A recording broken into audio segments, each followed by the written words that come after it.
बिस्मिल्लाहिर्रहमानिर्रहीम। अस्सलाम वालेकुम व्यूअर्स, मैं हूं मोहम्मद कमरुज़्ज़मान और आप देख रहे हैं मेरा YouTube channel Cori's industrial electronics.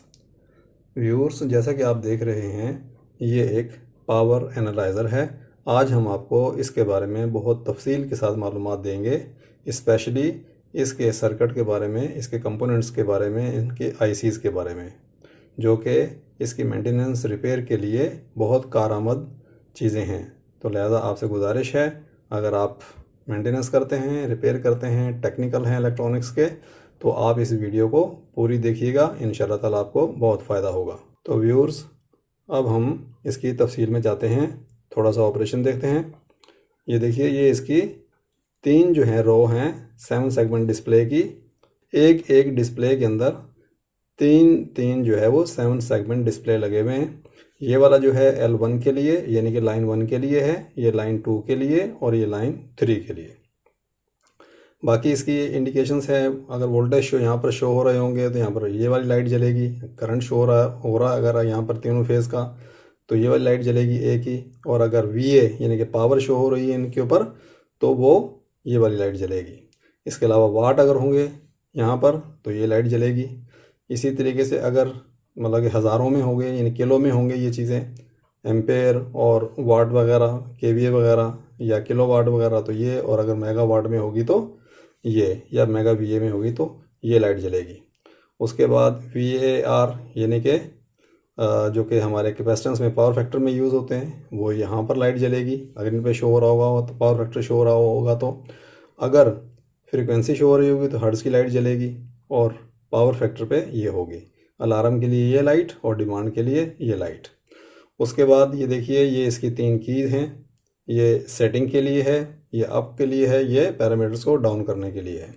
बाकी इसके अलावा ये देखिए, ये कार्लो गवाजी इटली की कंपनी है, उसका ये पावर मीटर है और इसका मॉडल नंबर है WM14-96। 96 इसलिए है कि ये 96x96 mm का है यहाँ से।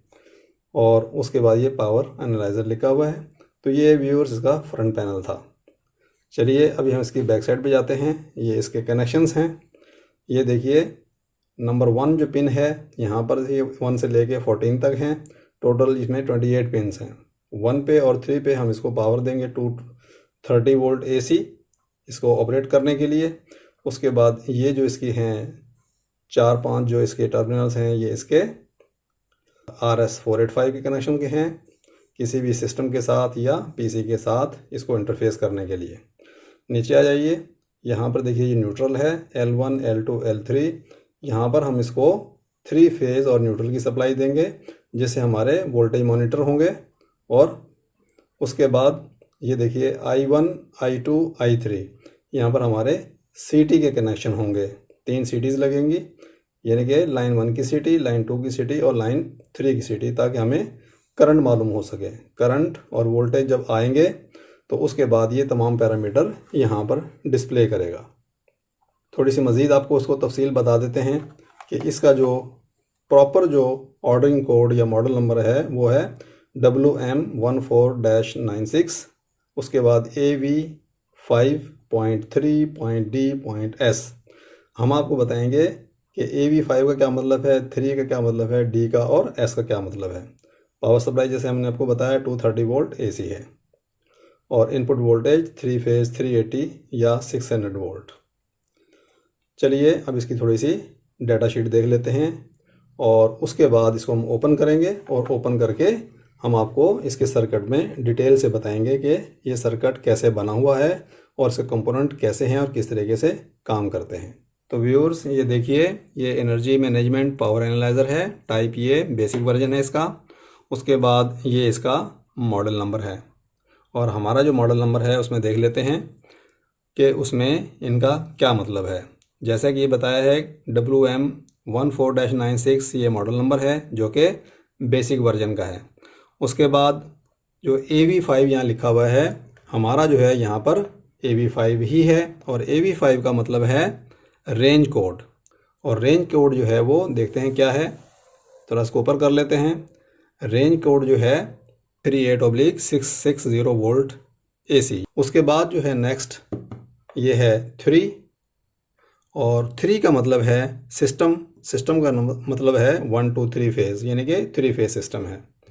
उसके बाद जो नेक्स्ट डिजिट है हमारा वो है डी, और डी का मतलब है पावर सप्लाई। और यहाँ पर देखिए इसकी 230 वोल्ट पावर सप्लाई है जो कि इसको ऑपरेट करने के लिए दी जाएगी, जैसा कि हमने आपको बताया था यहाँ पर 230 वोल्ट है। उसके बाद नेक्स्ट है डी के बाद एस, और एस का मतलब ये है, डी के बाद ये पीजी लिखा हुआ है, यहाँ पर एस लिखा हुआ हमारा, एस का मतलब है कि ये 485 पोर्ट इसमें लगी हुई है, यानी कि RS 485 की पोर्ट है, जो कि ये वाले कनेक्शन है इसके। तो ये इसका जो है वो मुकम्मल पार्ट नंबर था और उसका मतलब। उसके बाद ये देखिए ये इसके कनेक्शंस हैं, जैसे कि हमने आपको बताया था कि ये हमारे 3 फेज़ हैं और एक न्यूट्रल है। न्यूट्रल पे इन्होंने फ्यूज़ लगाया हुआ है, और उसके बाद ये 3 सीटियाँ लगी हुई हैं करंट को मालूम करने के लिए और ये वोल्टेज को मालूम करने के लिए। और आप न्यूट्रल के साथ साथ फेजेस के ऊपर भी फ्यूज़ लगा सकते हैं सेफ्टी के लिए। तो ये इसकी वायरिंग थी, वायरिंग कनेक्शन थे। तो व्यूअर्स इसको अभी हम ओपन करते हैं। ओपन करने के लिए ये हमें 4 स्क्रू खोलने पड़ेंगे। इनको हम जो ही खोलेंगे तो ये हमारा बॉक्स जो है वो ओपन हो जाएगा। चलिए इसको ओपन करते हैं। चलिए व्यूअर्स हमने ये इसके चारों जो है स्क्रू लूज़ कर लिए हैं। इसको अभी हम खोलते हैं।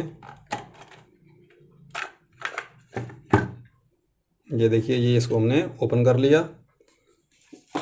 ओपन करने के बाद ये देखिए इसके ये 2 अदद कार्ड हैं। ये जो ऊपर वाला कार्ड है इसका पावर सप्लाई कार्ड है और वायरिंग का इंटरफेस है, और नीचे जो है इसका डिस्प्ले और स्विचेस वाला बोर्ड है।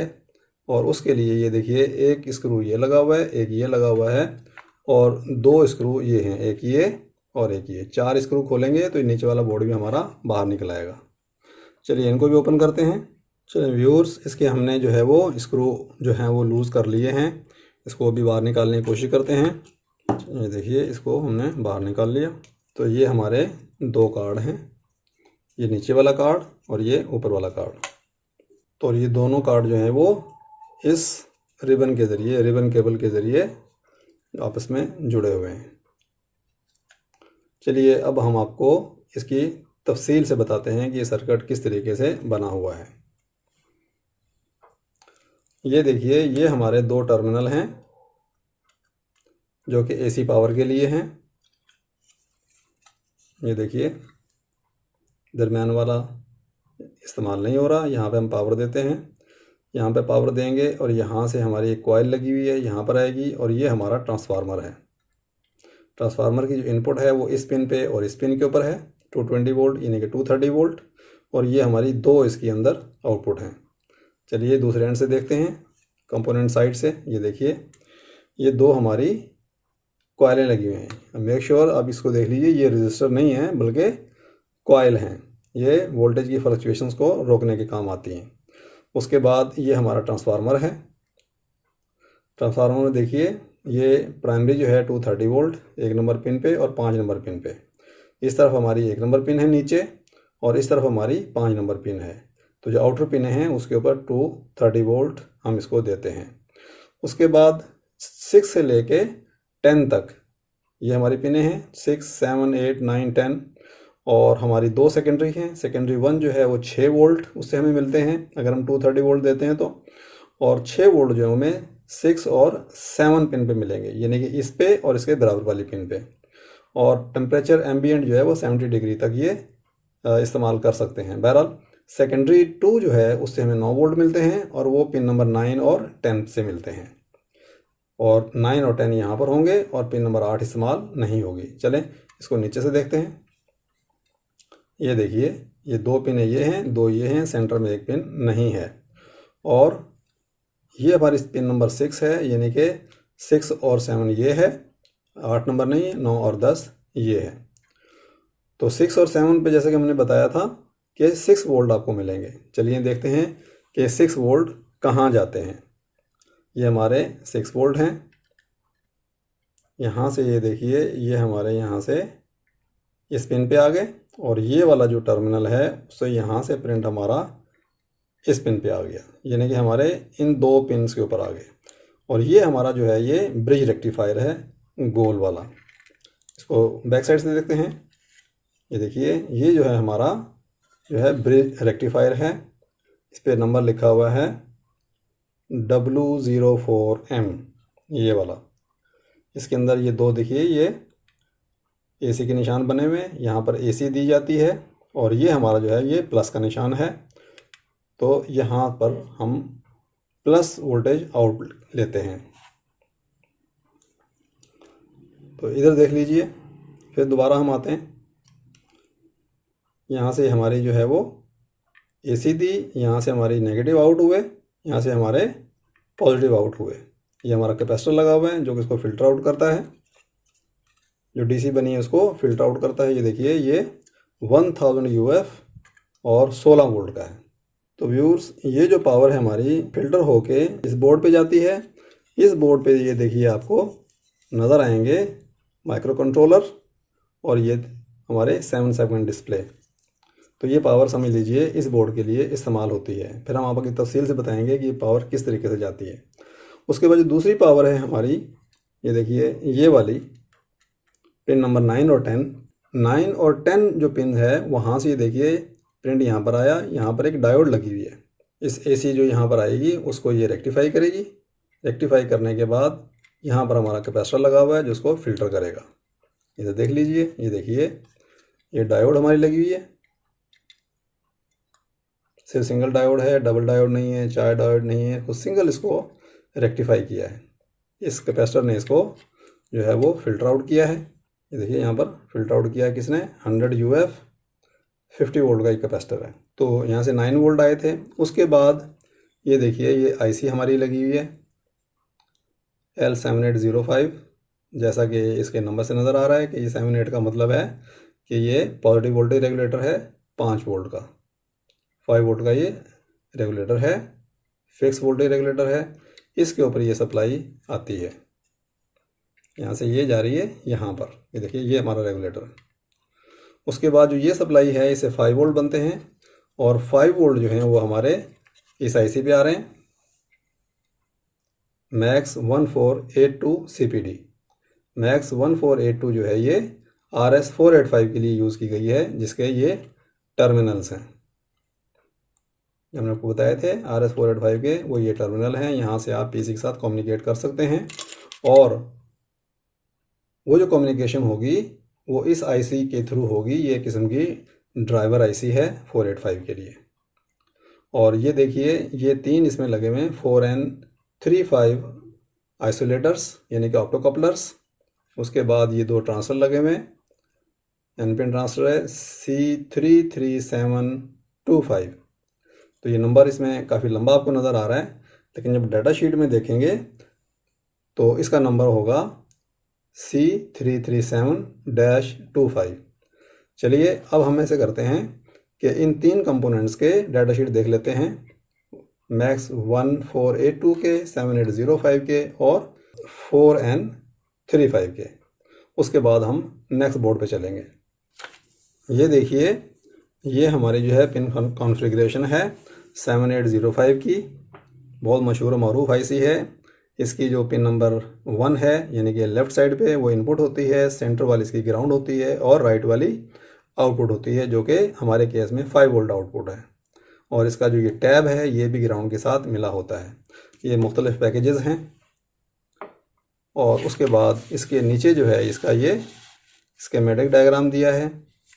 इस तरह का इस IC के अंदर सर्किट होता है, जिससे कि खैर हमें वास्ता नहीं पड़ता, हमारा वास्ता सिर्फ और सिर्फ इन शेप से पड़ता है।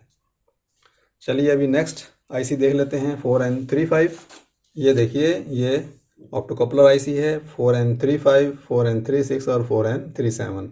इन तीनों की ये एक ही शेप है। पिन नंबर 1 जो है वो एनोड है, पिन नंबर जो 2 है वो कैथोड है। ये हमारी डायोड है, इनपुट साइड है, और ये जो डायोड है ये हमारी इंफ्रारेड IR डायोड है।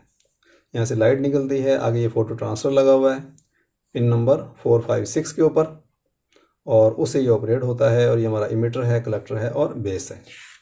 तो ये हमारा 4N35 था। चलिए, अब नेक्स्ट 485 की जो ड्राइवर IC है उसके बारे में देख लेते हैं। तो व्यूअर्स, ये हमारी जो है वो 1482 जो है वो ड्राइवर IC है, 485 का ट्रांसीवर जो कहते हैं वो ट्रांसमीटर और रिसीवर को कहते हैं। यहाँ पे देखिए ये ट्रांसमीटर है एक किस्म का, जिसको ड्राइवर के नाम से बताया गया है, और ये आर का मतलब है रिसीवर। ये जो ड्राइवर है इसकी इनपुट देख लीजिए, जो सिग्नल हमारा बाहर जाएगा यानी कि पीसी वाली साइड पे जाएगा, उसकी ये है ड्राइवर की इनपुट है, और ये ड्राइवर की इनेबल है। जब इनेबल पल्स आएगी तो यहाँ जो इनपुट होगी वो बाहर चली जाएगी। सिंगल लाइन पे इनपुट आई थी और इसकी आउटपुट जो है वो डबल लाइन हो जाएगी। ये जो है ये नॉन इन्वर्टिंग है, यानी कि जैसी पीछे से आई थी वैसे आगे निकल जाएगी, और आगे ये देखिए ऊपर बबल लगा हुआ है, यहाँ से ही सिग्नल इन्वर्ट होके बाहर चला जाएगा Z पे, तो Z और Y पे आउटपुट मिलेगी।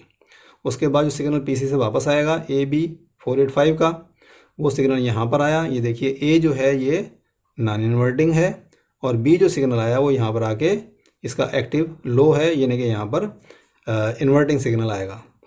उसके बाद ये रिसीवर है, रिसीवर की जो आउटपुट है वो यहाँ से इनेबल होगी, यानी कि एक्टिव लो मिलेगी, तो ये इनेबल होगी, और उसके बाद यहाँ से हमारे रिसीवर की आउटपुट हो जाएगी। तो ये हमारा मैक्स 1482 आईसी थी, उसका अंदर का स्ट्रक्चर था कि किस तरीके से काम करती है, जो कि कम्युनिकेशन के लिए यूज़ होती है। उसके बाद थोड़ा सा और देख लीजिए, नीचे ये देखिए ये 2 टर्मिनल्स हैं। हमने जैसा आपको बताया था यहाँ पर न्यूट्रल देते हैं, एक फेज़ यानी कि L1 L2 L3 यहाँ पे देते हैं, और यहाँ पर देखिए रजिस्टर लगे हुए हैं, तकरीबन जो हैं ये 1 मेगा ओम के हैं। यहाँ पे ये लगे हुए हैं, इन वोल्टेज को ड्रॉप करके आगे देते हैं और पैडल से फिर यहाँ चले जाते हैं। इसी तरीके से देखिए सीटी लगाने के लिए 2 टर्मिनल हैं, एक सीटी यहाँ पे लगेगी L1 की, L2 की यहाँ पर, L3 की यहाँ पर। ये हमारे शंट लगे हुए, एक टर्मिनल से आएंगे, शंट के अंदर से होके हमारा करंट वापस चला जाएगा, और उसके बाद जो ये 3 रजिस्टर हैं यहाँ से सिग्नल निकल के जो कि यहाँ वोल्टेज ड्रॉप होंगे हमारे शंट के इर्द गिर्द, और उस वोल्टेज को सेंस करके आगे हमें करंट का पता चल जाएगा कि करंट हमारा कितना है। तो ये हमारा पावर सप्लाई बोर्ड सेक्शन था, तो ये हमारा पावर सप्लाई सेक्शन था, ये हमारा RS485 का सेक्शन था, ये हमारा करंट का सेक्शन है, करंट मॉनिटरिंग का, इनपुट करंट का, और ये हमारा वोल्टेज इनपुट का है। अब चलते हैं हमारे डिस्प्ले और कंट्रोलर के ऊपर। डिस्प्ले की हम आपको बता चुके हैं तमाम की तमाम, ये एलईडीज़ हैं, एलईडीज़ भी हम आपको बता चुके हैं फ्रंट पैनल के ऊपर। तो इधर हम आ जाते हैं और देखते हैं इसके सर्किट के बारे में। तो व्यूअर्स ये हमारा जो है ये कंट्रोलर है, और ये हमारा क्रिस्टल ऑसिलेटर है जो कि इस कंट्रोलर के लिए यूज़ हुआ है। ये 8 मेगाहर्ट्ज़ का है। कंट्रोलर जो है हमारा, उसका नंबर है M430F135। हम आपको इसकी भी डाटा शीट दिखाएंगे। और उसके बाद आ जाते हैं इस आईसी की तरफ। इस आईसी का जो नंबर है यह है 24LC64, ये हमारी रैम है। इसकी भी हम आपको बताएंगे डाटा शीट। और उसके बाद एक स्पेशली और आईसी है बिल्कुल छोटी सी, उसके बारे में भी हम आपको बताएंगे। और वो छोटी सी आईसी है वो ये वाली, ये देखिए, ये है L00A। ये हमारी वोल्टेज रेगुलेटर आईसी है। जो वो हमारे वोल्टेज वहाँ से आते हैं उस बोर्ड से, वो वोल्टेज 2 जगह पे इस्तेमाल होते हैं। नंबर 1 इनको पावर अप करने के लिए, नंबर 2 इस आईसी पे आते हैं जो कि 6 वोल्ट थे, यहाँ पर आते हैं। और ये जो है हमारा आईसी हमारे 3 वोल्ट बनाती है, यानी कि 3.3 वोल्ट यहाँ से आउट होते हैं, और 3.3 वोल्ट से ये हमारा कंट्रोलर चलता है और हमारी ये रैम चलती है। तो चलिए अब इनकी डाटा शीट हम देख लेते हैं इन तीनों आईसीज़ की। तो व्यूअर्स देखिए, डिवाइस मार्किंग जो कोड है जो कि हमारा L00A लिखा हुआ है, देखिए 2 जगह पे L00A लिखा हुआ है।